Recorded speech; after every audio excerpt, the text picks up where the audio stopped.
जादूगर मेरा बाबा, दिलाराम बाबा मेरा बाबा, बड़ा जादूगर मेरा बाबा। हमको बनाते कांटों से फूल, हमको बनाते कांटों से फूल, चमकाते भाग्य मेरा बाबा, बड़ा जादूगर मेरा बाबा, बड़ा जादूगर मेरा बाबा। दिलाराम बाबा मेरा बाबा, बड़ा जादूगर मेरा बाबा, बड़ा जादूगर मेरा बाबा।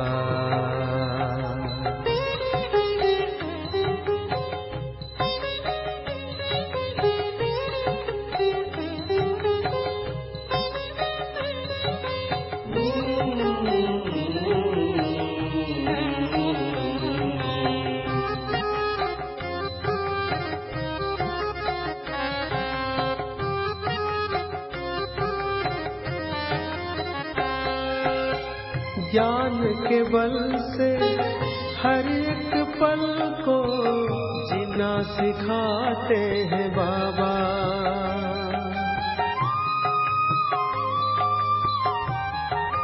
ओ ज्ञान के बल से हर एक पल को जीना सिखाते हैं बाबा।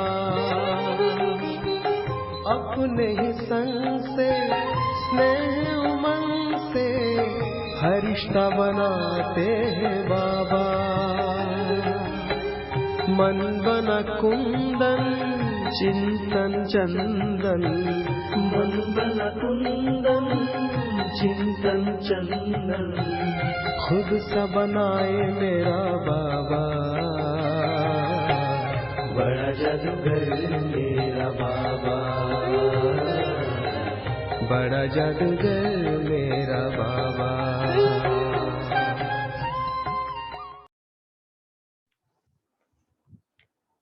ओम शांति। आज 8 जुलाई 2021 बाबा के महावाक्य हैं, मीठे बच्चे, सारी दुनिया में तुम्हारे जैसा खुशनसीब कोई नहीं। तुम हो राज ऋषि, तुम राजाई के लिए राजयोग सीख रहे हो। प्रश्न, निराकार बाप में कौन से संस्कार हैं जो संगम पर तुम बच्चे भी धारण करते हो? उत्तर, निराकार बाप में ज्ञान के संस्कार हैं। वह तुम्हें ज्ञान सुनाकर पतित से पावन बना देते हैं, इसलिए उन्हें ज्ञान का सागर पतित पावन कहा जाता है। तुम बच्चे भी अभी वो संस्कार धारण करते हो। तुम नशे से कहते हो हमें भगवान पढ़ाते हैं। हम उनसे सुनकर सुनाते हैं। गीत, आखिर वह दिन आया आज, जिस दिन का रास्ता तकते थे, जिसके थे मोहताज। ओम शांति। मीठे मीठे रूहानी बच्चों ने यह गीत सुना। यह महिमा किसकी है? एक बाप की। शिवाय नमः ऊंचते ऊंच भगवान है ना। बच्चे जानते हैं वह हमारा बाप है। ऐसे नहीं कि हम सभी बाप हैं। गाया भी जाता है सारी दुनिया ब्रदरहुड है। हम सब आत्माएं आपस में भाई भाई हैं। सन्यासी अथवा विद्वानों के कहने अनुसार ईश्वर सर्वव्यापी कहने से जैसे कि फादरहुड हो जाता। ईश्वर सर्वव्यापी है, सब में है, तो सब फादर हो गए। ब्रदर होने से बाप तो सिद्ध होता है, जिससे वर्षा मिलना है। फादरहुड है तो फिर वर्षे की बात ही नहीं है। बच्चे जानते हैं हम सभी आत्माओं का बाप एक है। उनको कहा ही जाता है वर्ल्ड गॉड फादर। वर्ल्ड में कौन है? सभी ब्रदर्स हैं, आत्माएं हैं। सबका गॉड फादर एक ही है। उस बाप की सभी प्रार्थना करते हैं, एक की ही बंदगी व पूजा होनी चाहिए, वह है सतो प्रधान पूजा। एक की पूजा, अव्यभिचारी पूजा, उसको कहते हैं सतो प्रधान पूजा। यह भी समझाया है ज्ञान, भक्ति और वैराग्य। बाप ज्ञान देते हैं सदगति के लिए। सदगति कहा जाता है जीवन मुक्ति धाम को। यह आत्मा को बुद्धि में धारण करना है। हमारा घर शांति धाम है, उसको मुक्ति धाम, निर्वाण धाम भी कहा जाता है। सबसे अच्छा नाम है शांति धाम। या तो ऑर्गन्स होने के कारण आत्मा टॉकी में रहती है, बोलना पड़ता है। सूक्ष्म वतन में है मूवी, इशारे से बात होती है, आवाज नहीं होती सूक्ष्म वतन में। तीनों लोकों को भी तुम जान गए हो, मूल वतन, सूक्ष्म वतन और स्थूल वतन। बुद्धि में यह अच्छी रीति बैठा है। मनुष्य सृष्टि के लिए ही गाया जाता है कि यह सृष्टि चक्र लगाती है। उसको कहा जाता है वर्ल्ड की हिस्ट्री ज्योग्राफी, जो रिपीट होती रहती है। मनुष्य ही तो उसको जानेंगे ना। वर्ल्ड की हिस्ट्री ज्योग्राफी सुनाते हैं, ऊंचते ऊंच बाप है। वर्ल्ड की हिस्ट्री ज्योग्राफी कैसे रिपीट होती है वही जानते हैं, शिव बाबा ही जानते हैं। इस चक्र को जानने से ही तुम चक्रवर्ती राजा बने हो। गाते भी हैं देवताएं संपूर्ण निर्विकारी हैं। लक्ष्मी नारायण के चित्र है ना, वह संपूर्ण निर्विकारी और अपने को कहते हैं संपूर्ण विकारी।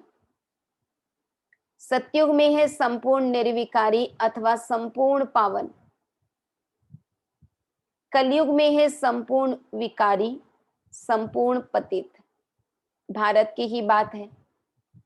यह बाप ही आकर बुद्धि में बिठाते हैं और कोई नहीं जानते हैं। उन्होंने तो सतयुग को लंबा समय दे दिया है। समझते हैं लाखों वर्ष पहले सतयुग था, तो किसी की बुद्धि में यह बात आती ही नहीं है। अब बच्चे जानते हैं हम अभी संपूर्ण विकारी से संपूर्ण निर्विकारी बन रहे हैं। संपूर्ण पतित से संपूर्ण पावन बनना है। बाप समझाते हैं आत्मा में ही खाद पड़ी हुई है। गोल्डन एज से अब आयरन एज बन गई है ना। बाबा कहते कहाँ सोने की दुनिया, और अभी आयरन एज, लोहे का भारत बन पड़ा है। सारी चीजें स्टील की तो चल रही है। स्टील क्या है? आयरन ही तो है। यह आत्मा की भेंट की जाती है। यह अच्छी रीति समझना है। तुम बच्चे बहुत खुशनसीब हो। तुम्हारे जैसा खुशनसीब कोई और नहीं। अभी तुम राजयोग में बैठे हो, तुम राज ऋषि हो।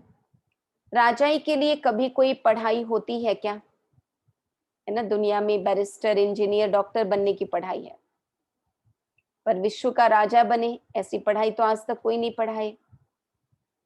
बैरिस्टर बनाएंगे, परंतु विश्व का महाराजा कौन बनाएगा? बाप के सिवाय कोई बना न सके। यहाँ महाराजा तो कोई है नहीं। सतयुग के लिए तो जरूर चाहिए। ऐसे ही सतयुग आ जाए, भाई कोई राज करने वाला भी चाहिए, प्रजा भी चाहिए। किसको जरूर आना पड़े। बाप कहते हैं मैं आता हूं तब जब भक्ति पूरी होनी होती है। अब भक्ति पूरी हुई और कोई बात इसमें उठा ही नहीं सकते। हमको बाप बैठ पढ़ाते हैं, यह नशा होना चाहिए। हम आत्माओं को निराकार बाप, परम पिता, परमात्मा, शिव पढ़ाते हैं। शिव को तो कोई जानते ही नहीं। अब तुम बच्चे जानते हो बाबा फिर से स्वर्ग की राजाई स्थापन कर रहे हैं। हम उनको महाराजन श्री नारायण और महारानी श्री लक्ष्मी कहते हैं। भक्ति मार्ग में सत्यनारायण की कथा सुनाते हैं। अमर कथा और तीजरी की कथा। बाप तीसरा नेत्र भी देते हैं। नर से नारायण बनने की कथा सुनाई जाती है। वही बातें जो पास्ट हो जाती है वह फिर भक्ति मार्ग में काम आती है। अभी तुम बच्चे समझते हो बाबा हमको स्वर्ग का मालिक बनाते हैं, हम हकदार हैं। भगवान तो स्वर्ग का रचयिता है ना। हम भगवान की संतान हैं तो हम स्वर्ग में क्यों नहीं हैं, कलयुग में क्यों पड़े हैं। परम पिता परमात्मा तो नई दुनिया रचते हैं, पुरानी दुनिया थोड़ी भगवान रचते हैं। पहले नई दुनिया बनाते हैं, उसके बाद फिर पुरानी को तोड़ेंगे। तुम जानते हो हम सतयुग के लिए राज्य ले रहे हैं। सतयुग में कौन होंगे? इन लक्ष्मी नारायण की डिनास्टी होगी। और भी तो राजाएं होंगे ना, जिसकी निशानी है विजय माला। बच्चे जानते हैं अभी हम विजय माला में पिरोने के लिए पुरुषार्थ कर रहे हैं। दुनिया में माला का अर्थ कोई नहीं जानते कि यह क्यों पूजी जाती है। ऊपर में फूल कौन है? माला को फेरते फेरते फिर फूल को नमस्ते करते हैं, फिर माला फेरेंगे, है ना। एक बारी पूरा हुआ फेरना तो फूल को ऐसे आंखों से लगाएंगे, नमस्ते करेंगे, फिर माला फेरना शुरू करेंगे, फिर पूरे दाने पूरे हुए तो फिर नमस्ते करेंगे। तो बाबा कहते हैं माला बैठ सिमरते हैं कि कहाँ बाहर ख्यालात न जाए। अंदर राम राम की धुन लगाते हैं जैसे बाजा बजता है। बहुत प्रैक्टिस करते हैं। बाबा कहते बहुत प्रैक्टिस करते हैं। यह सब है भक्ति मार्ग की बातें। हाँ, बहुत भक्ति करने वाले सिर्फ कोई विकर्म नहीं करेंगे। बहुत भक्ति करने वाले के लिए समझेंगे कि यह सत्यवादी होगा। मंदिर में माला रखी होगी, माला फेरते मुख से राम राम कहते रहेंगे। बहुत लोग समझते हैं भक्ति में पाप नहीं होता। कहते हैं नौधा भक्ति से मनुष्य मुक्त हो जाते हैं, परंतु होता कुछ भी नहीं। यह एक नाटक है, उसमें सतो प्रधान सतो रजो तमो में सबको आना ही है, वापिस एक को भी नहीं जाना है। जैसे ऊपर में जगह खाली हो जाती है वैसे यहाँ भी बहुत जगह खाली हो जाएगी। दिल्ली के आसपास मीठी नदियों पर राजधानी होती है, समंदर की तरफ नहीं होती है।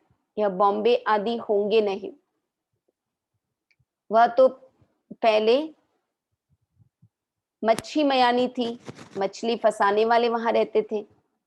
अभी तो समंदर को कितना सुखाया है, फिर भी मच्छी मयानी होगी। सतयुग में तो बॉम्बे होती नहीं, वहां कोई पहाड़ियां आदि भी नहीं होती, कहाँ जाने की दरकार ही नहीं होती। यहाँ मनुष्य थकते हैं तो जाते हैं रेस्ट लेने। सतयुग में थकने करने की कोई प्रकार की तकलीफ नहीं होती। तुम स्वर्गवासी बन जाते हो, रिंचक भी तकलीफ नहीं होती। तो अब बच्चों को बाप की श्रीमत पर चलना है। बाप कहते हैं मीठे लाडलो बच्चों, शरीर निर्वाह और धंधा आदि तो करना है। स्कूल में स्टूडेंट पढ़कर फिर घर में जाकर पढ़ते हैं, घर का कामकाज भी करते हैं। यह भी ऐसे है। इस पढ़ाई में तो तुमको कोई तकलीफ नहीं है। उस पढ़ाई में कितनी सब्जेक्ट होती हैं। यहाँ तो एक पढ़ाई और एक ही पॉइंट है, मन मना भव। इससे तुम्हारे पाप नाश होंगे। भगवानुवाच है ना। वह समझते हैं गीता भगवान ने द्वापर में सुनाई, परंतु द्वापर में सुनाकर क्या करेंगे। कृष्ण के चित्र में लिखत बहुत अच्छी है। यह लड़ाई तो एक निमित्त है। सब मरेंगे तब तो वापिस मुक्ति जीवन मुक्ति में जाएंगे। सो भी सिर्फ लड़ाई में थोड़ी मरेंगे। अनेक प्रकार की कैलेमिटीज होगी, गृह युद्ध, अणु युद्ध, साथ में प्राकृतिक आपदाएं भी होंगी। बच्चों को कोई दुख नहीं होना चाहिए। मनुष्य का हार्ट फेल होता है तो उसमें कोई दुख नहीं होता है। मौत हो तो ऐसा है ना, पता ही नहीं पड़ता कब हार्ट फेल हुआ और आत्मा निकल गई। बैठे बैठे हार्ट फेल हुआ, खलास, कोई तकलीफ नहीं। जब तक डॉक्टर आए आत्मा निकल जाती है। अब तो सबका मौत होना है, पिछाड़ी में ना हॉस्पिटल ना डॉक्टर रहेंगे। ये तो अभी कोरोना काल में सबने महसूस किया, कितनी लाशें पड़ी रह गई, लाश को संस्कार करने के लिए भी क्यू में रहना पड़ा। बाबा कहते न क्रिया कर्म करने वाले रहेंगे, कुछ भी नहीं होगा, सबके प्राण तन से निकलेंगे, मूसलधार बरसात पड़ेगी, मौत में कोई देर थोड़ी लगेगी। कोशिश कर रहे हैं ऐसे बॉम्ब्स बनाएं जो मनुष्य फट से मर जाएं। ऐसे ऐसे बॉम्ब्स बनाते रहते हैं। बाबा कहते विनाश की सामग्रियां भी ड्रामानुसार तैयार होती रहती हैं, बॉम्ब्स की इम्प्रूवमेंट करते रहते हैं। यह ड्रामा में नूंद है, ड्रामा में बना बनाया खेल है, कल्प कल्प विनाश होता है। सतयुग में तुमको यह ज्ञान रहेगा नहीं, बाप को ही आकर ज्ञान देना है। स्थापना हो गई, फिर ज्ञान की बात ही नहीं रहती। फिर जब रावण राज्य शुरू होता है तो भक्ति शुरू होती है।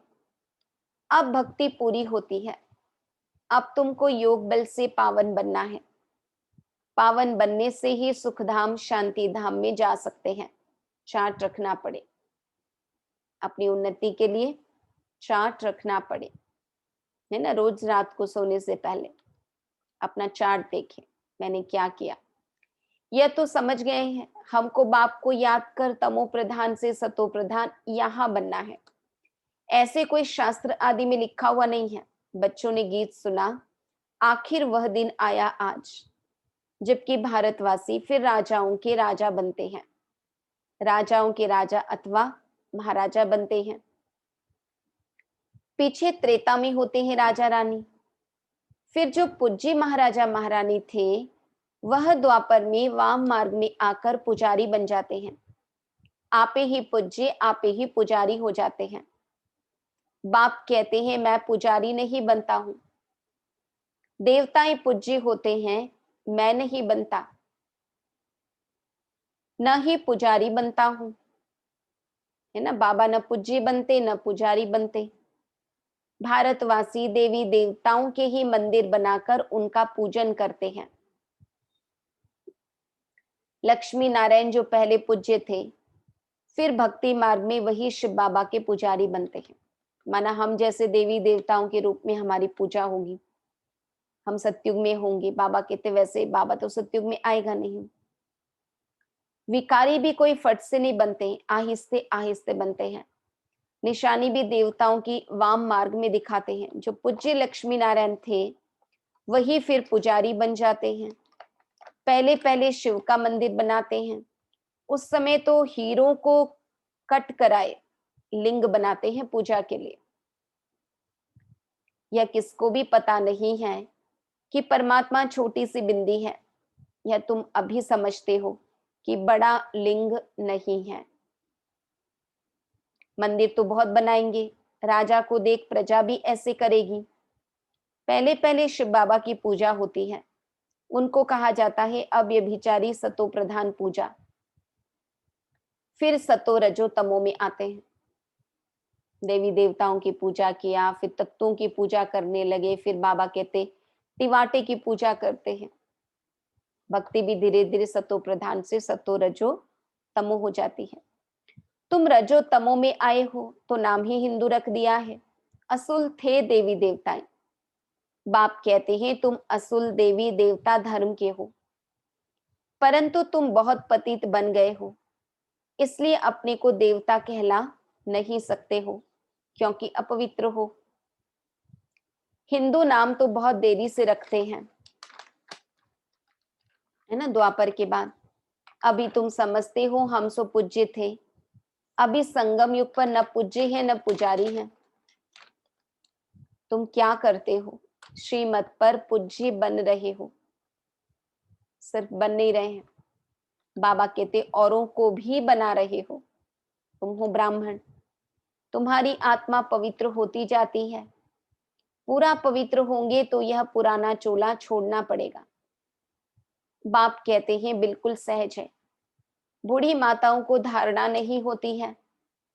बाप कहते हैं, यह तो समझते हो कि हम आत्मा हैं, आत्मा में ही अच्छे व बुरे संस्कार होते हैं। आत्मा ने जो कर्म किया वह दूसरे जन्म में भोगना होता है। बाप भी आत्माओं से बात करते हैं। बाप कहते हैं, हे बच्चे, आत्म अभिमानी बनो। निराकार शिव बाबा निराकारी आत्माओं को पढ़ाते हैं। निराकार बाबा में ज्ञान के संस्कार हैं, शरीर तो उनको है नहीं, तो वह ज्ञान का सागर पतित पावन है, उनमें सब गुण हैं। बाप कहते हैं, मैं आकर तुम बच्चों को पावन बनाता हूं। युक्ति कितनी सहज है। अक्षर ही एक है, मन मना भव, मामेकम याद करो। याद से ही तुम्हारे विकर्म विनाश होंगे। यह भी जानते हो, अभी हम ब्राह्मण हैं, फिर सूर्यवंशी, चंद्रवंशी, वैश्य, शूद्रवंशी बनेंगे। हम ही इस 84 के चक्र में आएंगे, ऊपर से नीचे उतरेंगे, फिर बाबा आएंगे। बरोबर यह सृष्टि का चक्र फिरता रहता है। सृष्टि यह पुरानी होती है तो फिर बाबा आते हैं नई बनाने। यह तो बुद्धि में बैठता है ना, यह चक्र बुद्धि में फिरना चाहिए। अब तुम सुदर्शन चक्रधारी बनते हो, जिससे फिर आकर चक्रवर्ती राजा बनेंगे। अच्छा, मीठे मीठे सिक्की लधे बच्चों प्रति माता पिता बाप दादा का याद प्यार और गुड मॉर्निंग। रूहानी बाप की रूहानी बच्चों को नमस्ते। हम रूहानी बच्चों की रूहानी बाप दादा को याद प्यार, गुड मॉर्निंग और नमस्ते। धारणा के लिए मुख्य सार, श्रीमत पर पूज्य बनना है। आत्मा में जो बुरे संस्कार आ गए हैं उसे ज्ञान योग से समाप्त करना है। संपूर्ण निर्विकारी बनना है। शरीर निर्वाह अर्थ कर्म करते भी पढ़ाई पढ़नी और पढ़ानी है। योग बल से पावन बन राजाई पद लेना है। वरदान, गम की दुनिया सामने होते हुए भी बेगमपुर की बादशाही का अनुभव करने वाले अष्ट शक्ति स्वरूप भव। गम की दुनिया सामने होते हुए भी बेगमपुर की बादशाही का अनुभव करने वाले अष्ट शक्ति स्वरूप भव। गम और बेगम की अभी ही नॉलेज है। गम की दुनिया सामने होते भी सदा बेगमपुर के बादशाही का अनुभव करना, यही अष्ट शक्ति स्वरूप कर्मेंद्रिय जीत बच्चों की निशानी है। अभी ही बाप द्वारा सर्व शक्तियों की प्राप्ति होती है, लेकिन अगर कोई ना कोई संग दोष व कोई कर्मेंद्रियों के वशीभूत हो, अपनी शक्ति खो लेते हो, तो जो बेगमपुर का नशा व खुशी प्राप्त है वह स्वतः ही खो जाती है। जब संग दोष में आते, कर्मेंद्रियों के वशीभूत होते, तो बाबा कहते बेगमपुर की बादशाही का नशा व खुशी गुम हो जाती है। बेगमपुर के बादशाह भी कंगाल बन जाते हैं। स्लोगन, दृढ़ता की शक्ति सदा साथ हो तो सफलता गले का हार है। दृढ़ता की शक्ति सदा साथ हो तो सफलता गले का हार है। ओम शांति।